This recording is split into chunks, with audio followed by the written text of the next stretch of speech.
எல்லா பொருளுமே அது உள்ள போய் அடாப்ட் ஆயிடும். அப்ப நீங்க என்னதான் கொதிக்க வச்சு சாப்பிட்டாலும் அது உள்ள போய் பல செல்லை இறக்க செய்யும். பல நோய்களை உருவாக்குறதுக்கு அதுவும் ஒரு காரணம். அப்ப சுகர் எங்கிருந்து வந்தது? முழுக்க முழுக்க ஆரோ வாட்டர் குடிச்சதுனாலதான் இந்த சுகர் ஒன்று வந்துச்சு. காரணம், அந்த தண்ணியில் இருக்கக்கூடிய ஒட்டுமொத்த சத்துக்களை பிரிச்சு வெளியே எடுத்துறோம், சத்தை கொண்டு கீழே ஒட்டிடுறோம். அதுல வர கழிவுன்னு சொல்லுவோம் இல்லையா, இந்த கழிவை நம்ம குடிச்சிடும். இந்த தண்ணியில் என்ன இருக்கு நினைக்கிறீங்க? ஒண்ணுமே இருக்காது. மினிமம் வந்து 7 பாயிண்ட் இருக்கணும். இப்ப வர இந்த கேன் மட்டும் பாத்தீங்கன்னா வெறும் 3 பாயிண்ட் இருக்கு.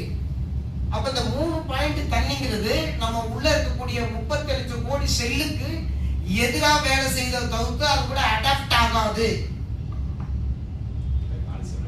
எல்லாமே எடுத்துறாங்க. அப்போ உள்ள ஒவ்வொரு செல்லுக்கும் ஒவ்வொரு டிபார்ட்மெண்ட் இருக்கு.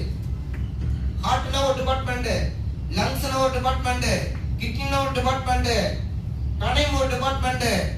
இதெல்லாம் தனித்தனி அதுக்கு தேவையான சத்துக்கள் உணவுகள் கொண்டே உள்ள கொடுக்கணும்.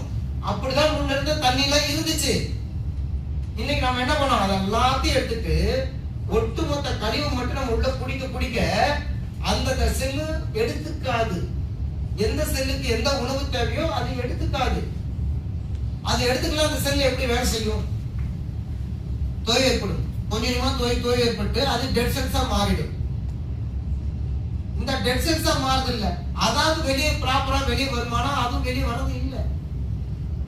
இப்படியே கொஞ்சமா டெட் செல்ஸ் எல்லாம் அக்குமுலேட் ஆகி இந்த உடம்புக்குள்ள பிளட்ல டிராவல் பண்ணி இதுக்கு பேர் தான் கேன்சர் செல்.